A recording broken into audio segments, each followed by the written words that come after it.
예, 사랑하는 여러분들 반갑습니다. 우리 서울지구 모든 지체들 오늘 주년 행사 잘 즐기고 또 누렸을 거라고 믿고요. 저도 너무 행복한 시간 보냈습니다. 자, 이제 우리 히브리서 사경회, 서울지구 사경회가 3주 앞으로 다가왔습니다. 그래서 우리가 단지 말씀을 수동적으로 듣고 수동적으로 말씀을 그냥 받아 먹는 정도가 아니라 우리가 적극적으로 말씀을 연구하고 또 함께 그것들을 만들어가고 실천해가는 것들을 하려고 해요. 그래서 이런 자리를 마련했습니다. 그래서 오늘은 제가 서론을 잠깐 얘기하고 내일부터 히브리서 1장부터 여러분들이 속해 있는 하나의 소그룹에서 여러분들 통독을 도와줄 수 있는 그런 내용들이 전달될 겁니다. 그 형식은 어떻게 전달될지 저도 잘 모르겠습니다. 아마 저처럼 재미없게 하진 않을 거예요. 아마 재밌게 더 전달이 될 거라고 생각을 하는데, 자, 먼저 사경회가 뭐냐, 그것을 좀 알아봐야 되겠죠. 사경회라는 것은요, 한자죠. 말씀경, 그리고 조사할 사자를 씁니다. 그래서 하나님의 말씀을 조사한다, 이런 뜻을 갖고 있어요. 그래서 하나님 말씀이 정말 그러한가라는 것을 깊이 있게 조사하고 연구하고 또 그것을 우리 삶 속에 적용하는 시간이 사경회입니다. 그래서 이 사경회는 우리 한국교회의 초창기부터 있었던 전통이에요.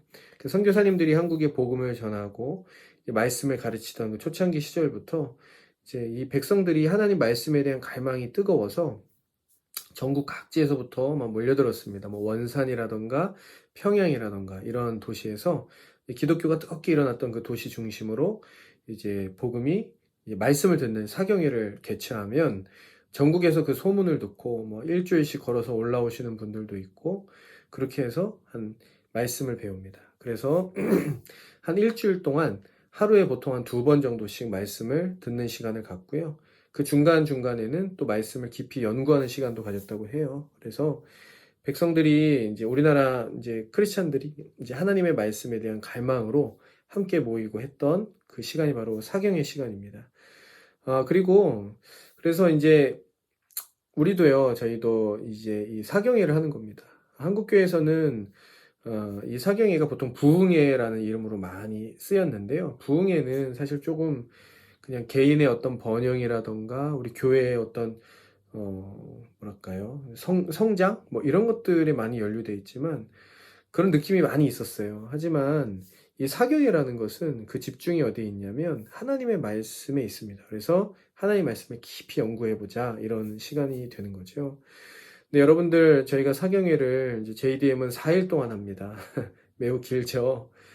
여름 집회도 5일을 하잖아요. 저희가 아마 이렇게 하는 단체는 선교단체는 없을 겁니다. 왜냐하면 저희는 하나님의 말씀을 굉장히 중요하게 생각하기 때문에 오랫동안 그 말씀을 좀 집중해서 들을 수 있게끔 그런 자리를 마련합니다. 그래서 4일 동안 사경회를 하는데 아마 여러분들 시간적 부담이 많이 있다고 생각을 합니다. 저도 충분히 공감하고 또 많이 피곤하기도 하고 그럴 것 같아요. 하지만 이 사경회 시간을 여러분들이 함께 꼭 마음을 다해서 함께 참여해 줬으면 좋겠어요. 그러면 여러분들에게 정말 놀라운 일들이 있을 거라고 봅니다. 저도 학생 때 정말 대학생활 너무 고나고 지칠 때 하나님의 말씀을 들어 나가면 첫째 날은 뭐 좀 정신이 없죠. 하나님의 말씀에서 좀 멀리 떠나 있고 막 죄의 문제로 고민하고 뭐 관계의 문제로 막 이렇게 의기소침하고 이랬는데 하나님의 말씀 속에서 점점 더 제 마음이 열리고 한 이틀째 되니까 그래 하나님의 뜻이 이거지 하면서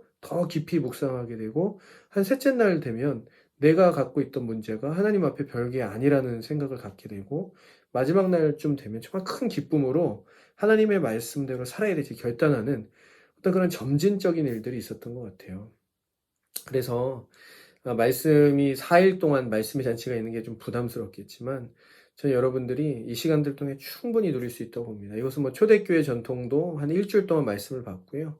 그리고 이스라엘 백성들도 뭐 한 번 모이면 한 일주일 동안 말씀을 봤어요. 초막절 같은 절기 다 이제 설명하기는 어렵지만 그래서 여러분들 우리는 이렇게 말씀을 집중하여 듣는 사경회를 갖습니다. 그래서 여러분들이 무엇보다도 이 시간을 잘 내서요. 여러분들 꼭 전참했으면 좋겠습니다. 특히 새내기들 전참하면 이벤트가 있죠. 겨울 집회 10,000원 할인 이벤트가 있습니다. 뭐 얼마 안 된다고 생각하겠지만 여러분들 10,000원 할인도 받고 말씀의 큰 은혜로 누리는 두 가지 유익을 다 누려봤으면 좋겠습니다. 자, 여기까지 먼저 사경에 대해서 얘기를 제가 했습니다. 자, 이어서 히브리서 서론에 대해서 잠깐 얘기를 하려고 합니다. 자, 사경에는 뭔지 알겠어. 왜 말씀을 4일 동안 듣는지 아직 이해는 안 되겠지만, 뭐, 그래, 그런 게 있나 보다, 이런 생각이 들 텐데요. 근데 왜 본문은 히브리서로 정한 거지? 이런, 생각이 들 수 있습니다. 저희 모임은, 모임 전통은 이제 주로, 네, 뭐 수련회라던가 뭐 집회가 있으면 하나의 본문을 정해서 그것을 깊이 들여다보면서 하나를 다 떼는 그런 전통들이 있어요. 그래서 이번 여름 집회도 우리가 요한복음 같은 거에 집중했지 않습니까? 근데 이번에는 히브리서에 우리가 집중을 해서 1장부터 물론 13장까지 다 다루면 좋겠지만 특별히 이번에는 11장에 집중해서 볼 겁니다. 11장이 히브리서의 핵심이라고 볼 수 있거든요. 11장을 4일에 걸쳐서 저희가 보게 될 거예요. 자, 왜 히브리서냐라는 것을 봤을 때, 히브리서가 쓰여진 배경을 뭐 신학적으로나 뭐 여러 가지 자료를 얘기하지는 않겠습니다. 이 당시에 이제 히브리서가 쓰여진 배경을 잠깐 보면, 이 히브리서가 이 서신이잖아요. 이 서신을 받는 공동체를 이제 두 가지 정도로 학자들이 정리를 해요. 하나는 예루살렘 안에 있었던 유대인 공동체다. 왜냐면 이제 구약의 얘기라든가 제사제도라든가 뭐 제사장의 얘기가 많이 나오기 때문에 아마 여기는 예루살렘에 있는 박해받고 있었던 성도들에 대한 얘기일 거다라는 얘기가 있고요. 또 한편으로는 로마 안에 있었던 한그 디아스포라들이죠. 로마 안에 있었던 크리스찬 공동체였을 거다. 이렇게 두 가지로 주로 학자들이 봅니다. 근데 뭐 어느 걸로 선택해도 상관없을 것 같아요. 왜냐하면 비슷한 점들이 되게 많아요. 뭐냐면 첫 번째로 박해가 다가오고 있었다는 거죠.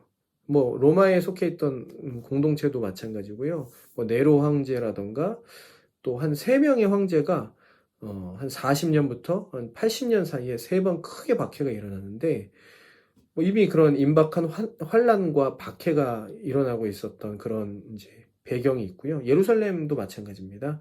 예루살렘 공동체도 AD 70년에 티투스 장군에 의해서 예루살렘 성이 완전히 회파되거든요. 그러니까 임박한 환란이 다가오고 있는 그런 상황을 배경으로 하고 있다는 거죠.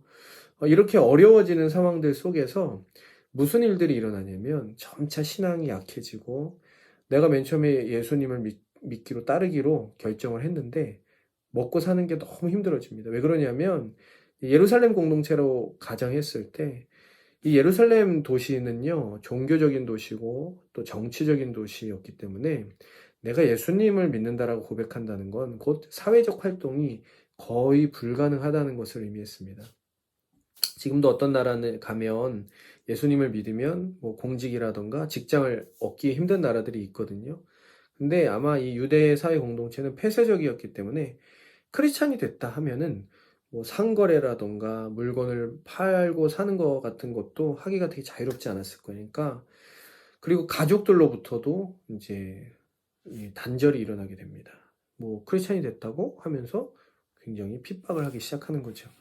이제 그런 상황이 벌어지면서 그 먹고 살기 힘들고 미래가 안 보이고 경제적으로도 고립되고 가족으로부터 핍박받고 하는 상황 속에서 정말 점차 배교하고 예수님을 떠나는 사람들이 생기기 시작했어요. 히브리서가 쓰여진 배경은 여기서 시작합니다.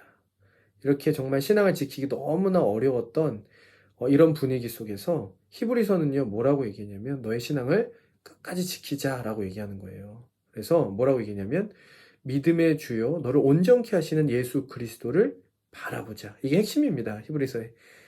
예수 그리스도를 바라보면서 이 어려운 시기를 잘 이겨나가자라고 얘기하는 것이 히브리서입니다. 여러분 이제 앞으로 1장부터 차례차례 보면서 히브리 이제 이 공동체가 갖고 있었던 어려움들, 신앙적인 어려움들 이런 것들이 드러날 거예요. 그런 것들도 이제 통독하면서 여러분들이 알게 될 겁니다.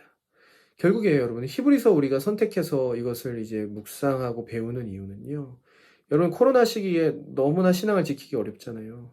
너무나 어렵습니다. 내적인 문제, 미래에 대한 압박감, 그리고 고립되는 어려움들, 그리고 점점 더 모일 수가 없다 보니까 좀 내 신앙이 침체되고 영적으로 침체되는 것들이 있잖아요.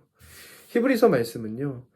여러분들의 영적 침체와 연약했던 그 마음을 일으켜 세우는 정말 강력한 무기가 될 거예요. 그것을 이제 믿음이라고 하죠. 그래서 우리가 히브리서 11장을 보면서 믿음에 집중할 거고요. 바로 그 믿음의 대상인 예수 그리스도께 집중하고요. 그분을 바라볼 때 우리 안에 그 연약함과 두려움이 점차 해결될 겁니다. 저는 여러분들과 함께 기도하면서 이 히브리서 말씀 속에 정말 깊이 잠겨봤으면 좋겠어요. 그래서 자, 이제 서론을 했습니다. 너무 깊게 할 거 없어요. 내일부터 한 장씩 한 장씩 통독해 나가면서 우리 같이 히브리서 사경을 준비합시다. 여러분들 함께하게 되는 것을 너무 기대하고 잘 준비하겠습니다. 감사합니다.